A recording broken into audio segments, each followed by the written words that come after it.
bukan Permen 39 digantikan Permen 10. Nah, tapi Permen 39 2025 dilengkapi.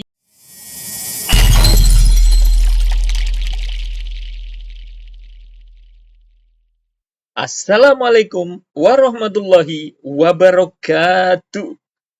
Kali ini Kang Onodokus membahas Permendikti nomor 10 tahun 2026 yang baru launching kemarin ini ya.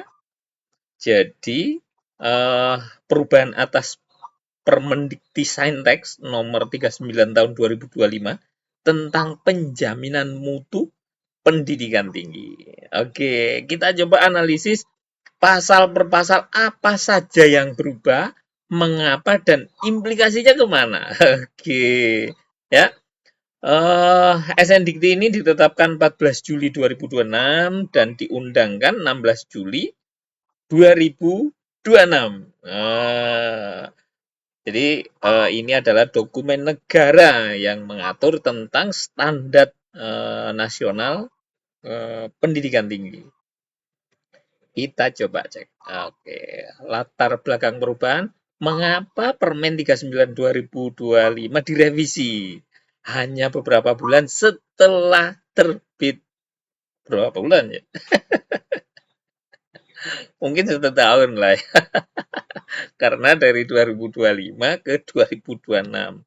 Oke, yang pertama, adaptif dan berorientasi mutu. Wah, bagus ini ya. Karena yang kita kejar sekarang mutunya ya, yang dipercantik, yang gimana caranya mutu perguruan tinggi itu harus terukur gitu ya. Perlu penyesuaian pengaturan penjaminan mutu agar sistem lebih adaptif dan berorientasi pada peningkatan mutu berkelanjutan. Oke. Yang kita highlight adalah mutu yang berkelanjutan. Oke. Poin kedua, kesesuaian dengan kebutuhan hukum. Permen 39 2025 dinilai sudah tidak sesuai dengan perkembangan dan kebutuhan hukum terkini. Oke, nanti penjelasannya ada di berikutnya ya. Yang ketiga, penguatan tata kelola kelembagaan, memperjelas struktur, kewenangan, dan mekanisme seleksi di Badan Akreditasi Nasional Perguruan Tinggi. Ada sekarang muncul Majelis Akreditasi, ada lagi Dewan Eksekutif, ini yang selama ini ya, dan ada LAM, Lembaga Akreditasi Mandiri. Oke, yang poin keempat adalah skema pembiayaan akreditasi. Penyusunan aturan pembiayaan akreditasi yang lebih rinci dan terstruktur. Pasal 83 poin A sampai dengan 83 poin C. Seluruhnya baru. Oke, ini pasal baru tentang skema pembiayaan ya.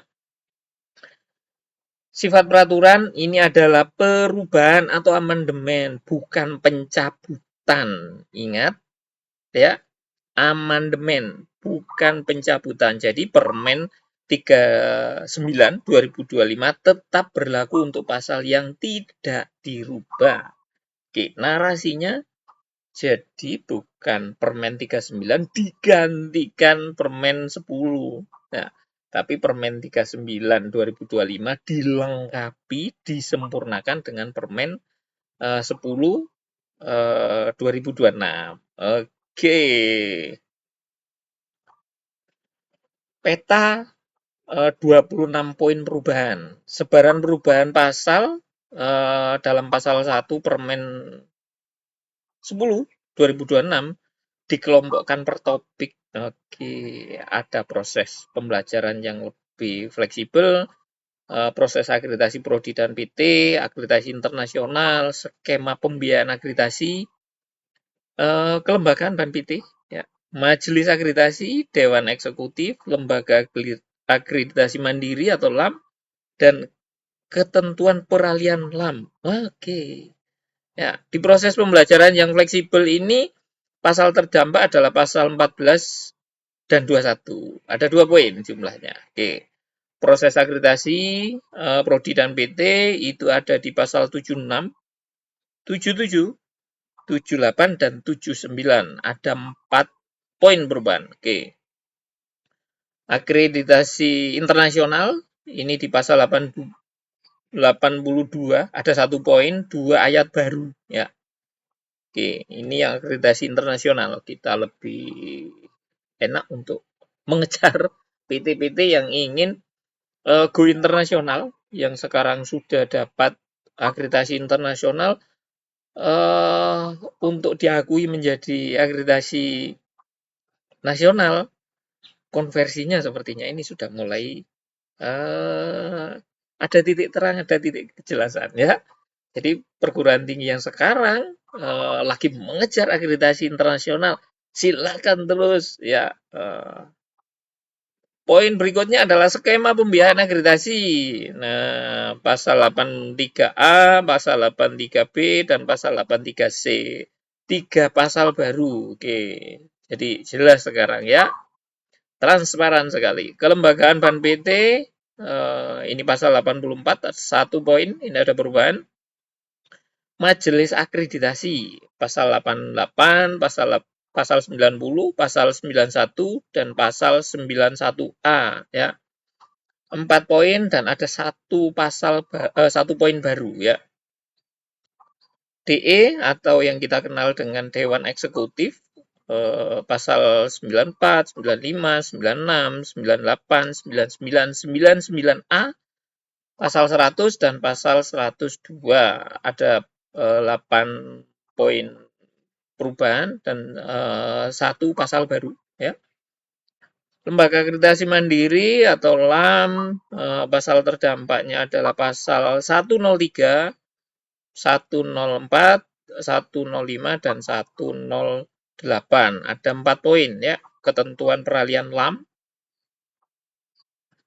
di sini di pasal 113, ini 1 poin. Oke. Cukup detail ya. Jadi yang belum tanggap layar ya, di screenshot dulu ini. Oke.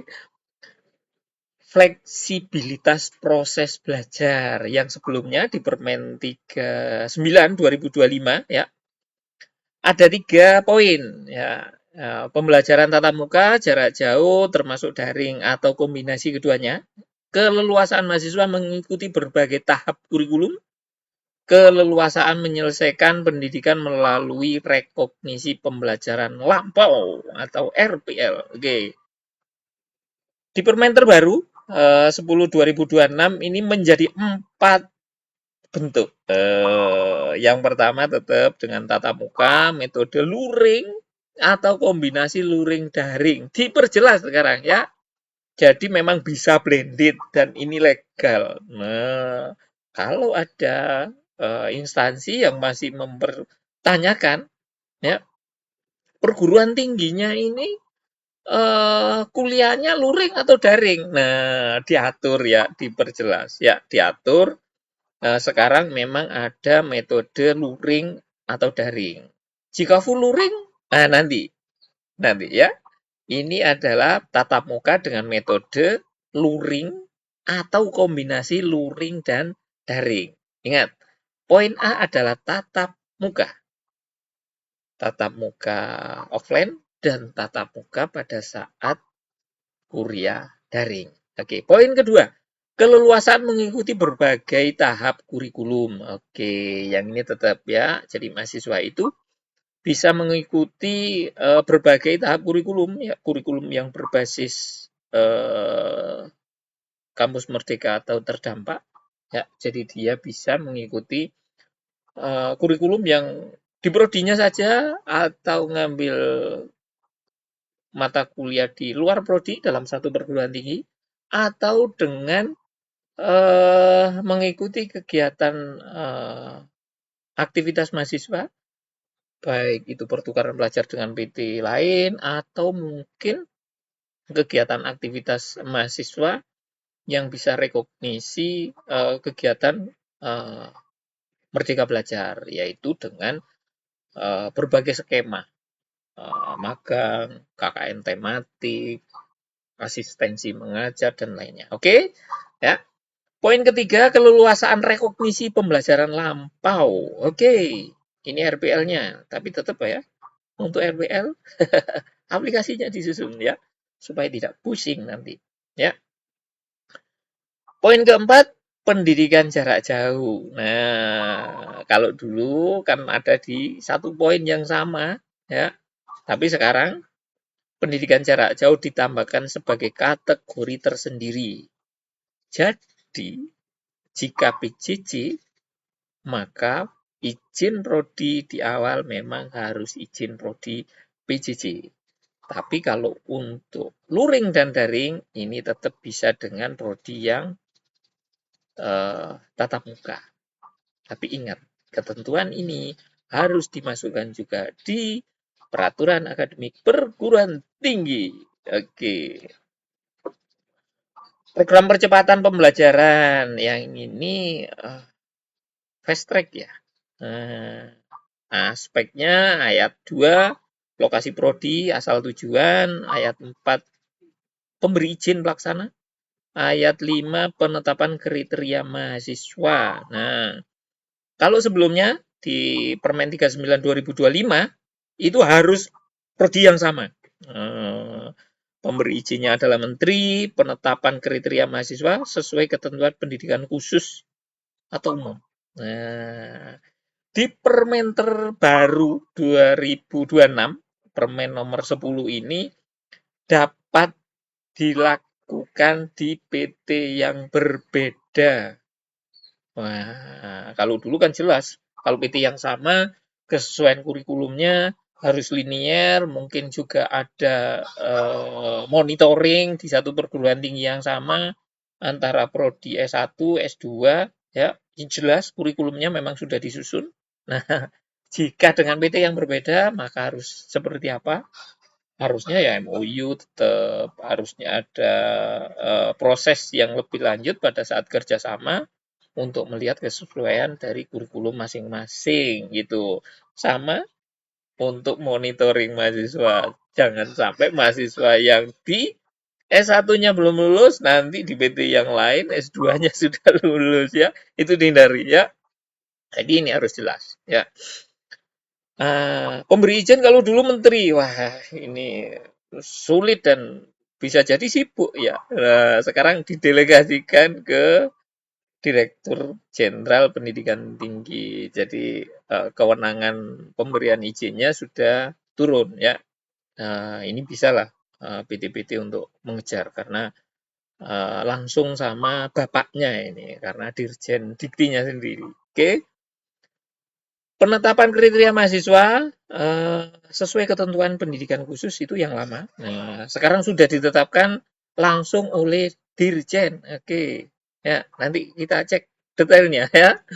Mahasiswa unggul kini dapat mempercepat sesuai dengan lintas kampus. Proses perizinan lebih cepat karena tidak harus menunggu ke tingkat menteri. Nah, mahasiswa unggul ini adalah mahasiswa-mahasiswa yang memang dengan syarat yang bisa jadi dengan IPK-nya memang bagus, bisa jadi dengan masa studinya sudah habis semua mata kuliahnya ya, dan memang track record-nya bagus mahasiswanya. Tuh. Proses akreditasi, status pertama dan perolehan status. Oke. Di Permen 39 2025 pasal 76, status terakreditasi pertama diperoleh saat penyelenggaraan pendirian dari menteri. Oke. Yang berikutnya dasar hukum diperjelas sesuai ketentuan perundangan yang berlaku. Nah, wajib diajukan akreditasi paling lambat 2 tahun setelah beroperasi. Nah, tenggat diubah jadi 2 tahun setelah menerima mahasiswa baru. Titik hitung lebih jelas. Oke, jadi ini pada saat prodi itu misalkan ini SK-nya turun di bulan Desember, SK-nya turun di bulan Desember, yang jelas tidak bisa menerima mahasiswa baru di semester ganjil, ya. Waktunya kurang 2 bulan atau hanya 1 bulan ya. nggak mungkin nerima kan. Nah, biasanya nerima di ganjil berikutnya ya. Padahal eh, SK di kelembagaan titik turunnya itu adalah TS-nya di ganjil, misalkan ganjil 2025 gitu ya. Nah, ini tidak harus menunggu 2 tahun setelah beroperasi 2025 ganjil, tapi jika menerimanya 2026 ganjil, ya, karena baru beroperasi itu Agustus 1 September 2026, maka dihitung pertama kalinya di sana. Ya, baru setelah itu masanya 2 tahun setelah 2026 ganjil. Oke, jelas ya? Pasal 76 ayat 77.6, jika tidak memenuhi SNDikti langsung ditetapkan tidak terakreditasi. Nah, di poin baru diberikan 1 kali kesempatan mengajukan ulang dalam 6 bulan sebelum ditetapkan tidak terakreditasi. Alhamdulillah. Jadi di sini pada saat sudah ditetapkan tidak memenuhi, masih dikasih waktu, tenggang waktu untuk perbaikan ya. 6 bulan sebelum ditetapkan tidak terakreditasi. Terima kasih. Perpanjangan akreditasi dan peningkatan ke status unggul. Di Permen 39 ya, pasal 78, mekanisme perpanjangan status terakreditasi ditetapkan tersendiri oleh BANPT tanpa perlu persetujuan lain. Sakti memang ya. Biaya peningkatan akreditasi unggul dan perpanjangan diatur singkat dalam satu ayat ditanggung perguruan tinggi. Nah, di Permen terbaru nomor 10 2026, mekanisme perpanjangan ditetapkan. BANPT kini wajib mendapat persetujuan menteri dan kontrol lebih ketat. Oke, jadi memang harus banyak pemangku kebijakan yang harus terlibat ini ya. Jangan sampai nasib dari perguruan tinggi ini langsung ditetapkan, wah, tanpa perhitungan yang lain. Dan memang harus dengan kontrol yang ketat ya. Pasal 79 ayat biaya lama dihapus dan dipindahkan ke pasal 83B yang jauh lebih rinci. Membedakan LAM VS BANPT. Jadi biayanya LAM sendiri, biayanya akreditasi di BANPT sendiri. Oke, nanti kita tengok ya di video berikutnya tapi ya. Atau ada yang mau screenshot dulu ini ya? Screenshot dulu ya. Oke, next. Di pasal 82, Lembaga Akreditasi Internasional. Nah, ini yang saya sampaikan tadi. Prodi yang telah memperoleh akreditasi dari Lembaga Akreditasi Internasional wajib tetap melakukan perpanjangan status terakreditasi atau terakreditasi unggul nasional, mencegah prodi hanya mengandalkan akreditasi internasional dan mengabaikan status nasional. Ini pasal yang ayat 2A baru ini disisipkan setelah ayat 2A ya. Setelah ayat 2 ya. Ayat 4A, 4B ini baru juga disisipkan setelah ayat 4. Oke, lembaga akreditasi internasional yang diakui menteri kini termasuk LAM yang dapat pengakuan sebagai lembaga akreditasi internasional dari menteri. Oke, LAM-nya ini juga harus naik level ini ya. Pemberian akreditasi internasional oleh LAM wajib disertai dengan pemberian status akreditasi nasional, mencegah LAM melompat jalur akreditasi nasional. Oke, ya. Ini tetap harus ya.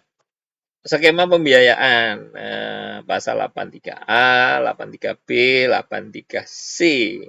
Proses izin dari menteri ditanggung kementerian. Proses izin bukan dari menteri sesuai ketentuan lain ya. Status akreditasi dan perpanjangan di PT lingkungan kementerian ditanggung kementerian oleh BANPT sebesar pengeluaran real. Oke. Ditanggung oleh perguruan tinggi itu sendiri yang unggul dan internasional ya. Oh, maaf, yang ini tadi itu biaya terakreditasi pertama dan terakreditasi. Tapi kalau untuk naik status jadi unggul dan internasional, ya ditanggung perguruan tinggi sendiri. Yang LAM ditetapkan oleh LAM setelah persetujuan menteri. Pembiayaan internasional oleh LAM ditetapkan oleh LAM, biaya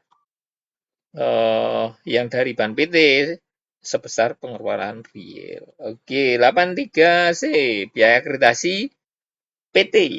Oke, sepertinya ini yang prodi ya. Biaya akreditasi PT. PT lingkungan kementerian ditanggung kementerian, PT lingkungan kementerian atau lembaga lain sesuai dengan ketentuan masing-masing. Besaran sebesar pengeluaran real pelaksanaan akreditasi. Penguatan tata kelola Ban PT yang di Permen 39 ya.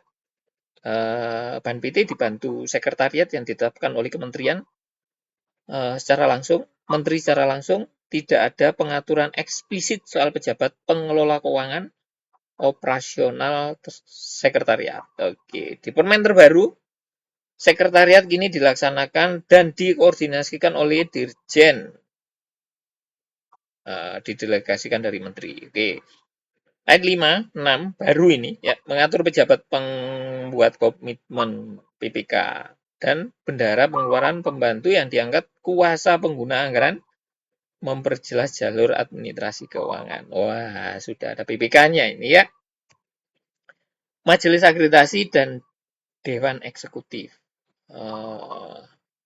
Pasal 88, 90 sampai 91A ini mengatur tentang majelis akreditasi, pasal 94 dan 102 ini tentang DI. Nah, ini tidak saya baca ya.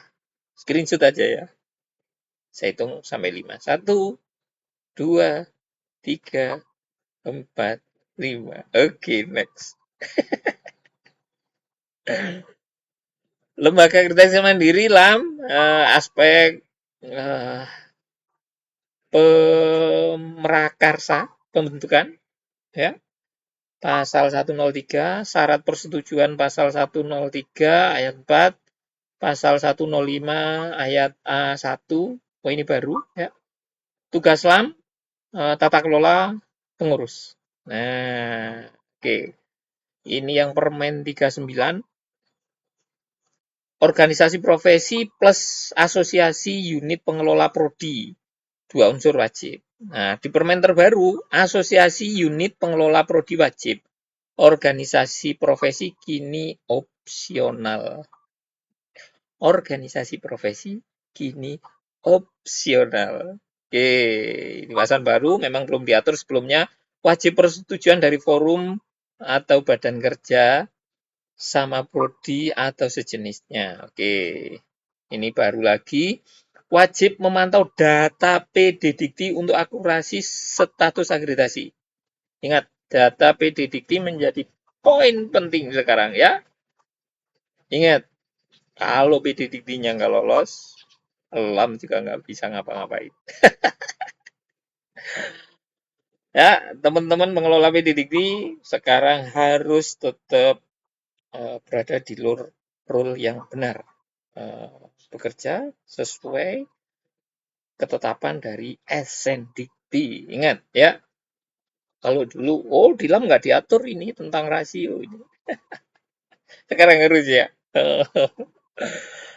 Tidak ada larangan afiliasi politik atau batas masa tugas eksplisit. Oke, dilarang berafiliasi partai politik, masa tugas 5 tahun, dan dapat diperpanjang. Oh, ini LAM-nya ini ya, nggak boleh punya baju warna-warni ya. Independen ini harusnya. Ya, ketentuan peralihan LAM. Ya, tingkat penyelesaian badan hukum bagi LAM yang sudah terbentuk, ini 6 bulan, yang ini 1 tahun, ya, yang sekarang agak diperpanjang. Berlaku bagi LAM yang telah membentuk sebelum permen ini dilakukan, belum berbadan hukum, perkumpulan sebagaimana diatur pasal 103 ayat 2. Oke, memberi waktu lebih longgar kepada LAM ya untuk mengurangi risiko operasional berhenti mendadak. Jangan ya, jangan berhenti mendadak ya. Nah, kalau tanpa akreditasi, mahasiswa juga nggak bisa diluluskan nanti ya. Oke, semangat LAM yang mau memproses ya. 6 tema besar perubahan eh, rangkuman arah kebijakan Permendikti-Saintek nomor 10 tahun 2026. Lebih fleksibel, memperluas dengan pendidikan jarak jauh sebagai kategori yang eksplisit. Jadi eh, meskipun tatap muka tapi bisa fleksibel. Jika mau jarak jauh ya harus izin jarak jauh ya. Poin kedua, program percepatan fast track dibuka lintas perguruan tinggi. Ya, harus ada kerjasama antar PT ini ya. Jadi eh, antar PT ini harus ada kerjasama gimana caranya supaya S1-nya bisa, oh minat ini di S2 perguruan tinggi mana gitu ya. Oke, tapi tetap harus benar-benar terkontrol. Proses akreditasi diberikan jalur kesempatan kedua sebelum status tidak terakreditasi dijatuhkan. Ada sisa nafas ini 6 bulan ya. Skema pembiayaan akreditasi dirombak total menjadi lebih jauh rinci. Nah, ini bagus ini ya. Tata kelola Ban PT sekarang muncul majelis akreditasi diperkuat dengan mekanisme seleksi dan evaluasi yang berjenjang. Oke. LAM diperketat governance-nya namun diberi tenggang penyesuaian lebih longgar. 1 tahun, bukan 6 bulan ya. Oke, catatan penting. Permen 10 2026 adalah perubahan atau amandemen pasal yang tidak disebutkan ya. Ingat, pasal yang tidak disebutkan dalam pasal tetap berlaku sesuai dengan Permen 39 ya. Peraturan mulai berlaku sejak tanggal diundangkan 16 Juli untuk kepasti. Oh, bentar-bentar. Berarti Permen 10 2026 ini langsung ini ya. Ini langsung berlaku ya. Ingat teman-teman ya, yang di perguruan tinggi harus disesuaikan. Peraturan akademiknya jika untuk 2026 belum terbit ya harus disesuaikan. 2025 kalau ternyata misalkan memang masuk, ya harus ada pasal yang diamandemen juga ini. Untuk kepastian hukum selalu merujuk teks resmi kedua peraturan pada berita acara negara Republik Indonesia. Oke, kepada SNDikti keduanya baik Permen 10 2026 maupun Permen 39 2025. Oke, terima kasih. Jangan lupa subscribe. Ikuti terus channel Gang Onodagus.